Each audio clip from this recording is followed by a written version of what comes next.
Hola, mi gente. It's your favorite immigration attorney, Angela Rodriguez, and welcome back to the law offices of Angela Rodriguez. So, today we're talking about something that no one ever wants to talk about or think about, but it's crucial to plan for. What to do if you or a loved one is at risk of deportation. It's important to be prepared for the unexpected, especially if you're concerned about immigration enforcement, or possible detention.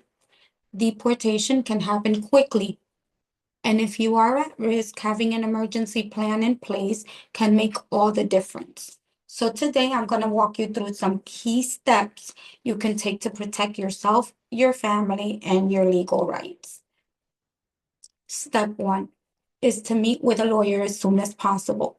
A good immigration lawyer can help you understand your options and whether you have any legal defenses against deportation, also called relief. There may be ways to fight deportation, so it's important to talk to an expert early on. Early on, you'll want to make sure you have the right documents and information ready for your lawyer. Speaking with an attorney can give you peace of mind and help you make informed decisions moving forward. So contact our office or contact an immigration attorney. It's extremely important to have them evaluate your case now before you're facing deportation. Step two is planning for medical needs.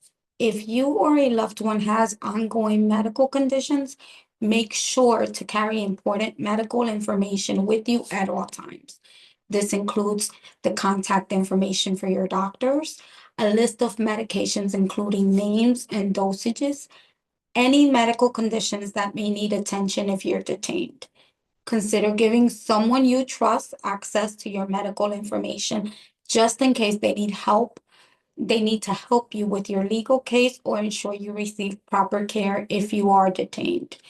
You can sign a HIPAA release form that lets your trusted person access your medical files and communicate with doctors. Step three is planning for child care. If you have children, you need to make arrangements in advance for their care if you are detained. Here's what you need to do. Write down and carry contact information for your child's school or daycare. Identify someone who can act as an emergency caretaker for your child and make sure they're willing to take on that responsibility. This person should know your child's medical needs and have emergency contact information for doctors, schools, or other loved ones. In addition, keep your child's important documents like their birth certificate, medical records, and school records in a safe place where your emergency caretaker can access them if needed. You may also want to consult with a lawyer about giving a trusted person the legal authority to make decisions for your child if you are detained. In New York, there's a special form you can use to designate someone to make decisions for your child, and it doesn't require a court appearance. If you're outside New York, like I'm in New Jersey, there are also similar forms available that we can assist you with preparing for your that we can assist you with preparing uh, with your emergency preparedness plan. Step four is planning for financial needs. If you're detained, you may need someone to help manage your finances, whether it's paying your bills, accessing your bank accounts, or making sure your bond is paid. Consult with an expert to understand how you can give a loved one power of attorney to manage your financial affairs in case of detention. There's a special power of attorney form for financial matters and allows someone you trust to handle your finances while you are detained. Here at the law offices of Angela Rodriguez, we are a holistic practice, and this is obviously something that we would be able to assist you with. Step five is advocating for a family member in an immigration bond hearing.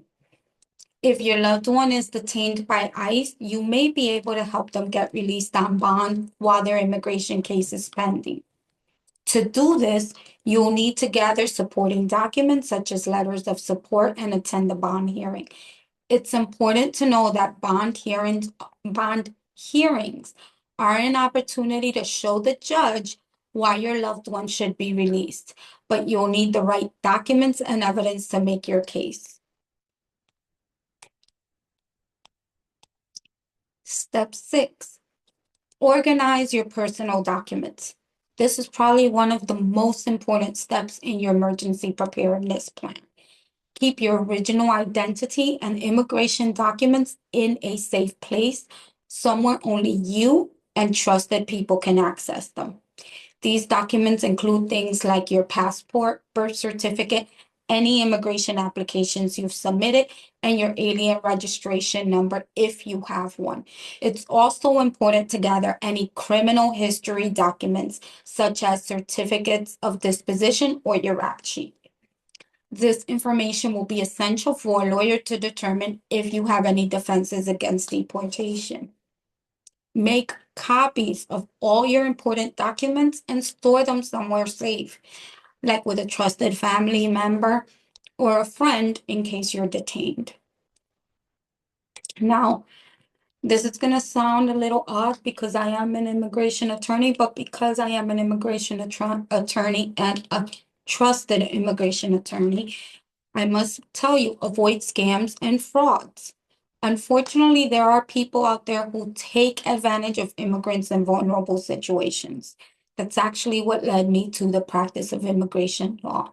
There are people who are called notarios in Latin countries. They are considered attorneys. In the United States, notarios are notary publics and they are not lawyers and they cannot advise you. Sadly, there are also lawyers who also take advantage. And so with that said, it behooves you to I recommend 100% getting a second opinion. It never hurts. And an attorney who understands the vulnerability of our population will not be offended if you seek another opinion. There's also a lot of nonprofit organizations that help you. I am not a nonprofit organization. Obviously you have to pay for my services. Um, so but like I said, it's always a good idea to get a second opinion before making any payments, and make sure you keep receipts of all the payments you make when you hire an attorney. If usually there should be a retainer, a fee agreement signed, depending on the ethics laws in the state, they may require that a retainer be obtained for the services of an attorney. So you want to make sure that you keep a copy of those as well. So I hope that you've taken copious notes. You can go back and review everything that I've said and make sure that you print and keep this information in a safe and accessible place. It's important for you to be prepared so you can take action quickly in case something happens.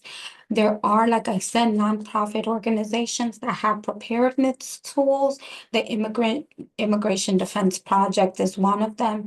So please make sure that you are prepared and that you take steps, that you are proactive in the steps to prepare for the worst. Okay? Meet with a lawyer, plan for medical and child care needs, organize your important documents. Always stay informed about your rights. If you need help or have questions, do not hesitate to contact us here at the law offices of Angela Rodriguez. We're here to support you. We're here to protect you. And we're here to help you navigate the challenges of immigration law. Thank you for watching. I wish it was a better topic. Please like, share, and subscribe for more legal tips and resources. Stay safe and take care of yourself and your family. Adios.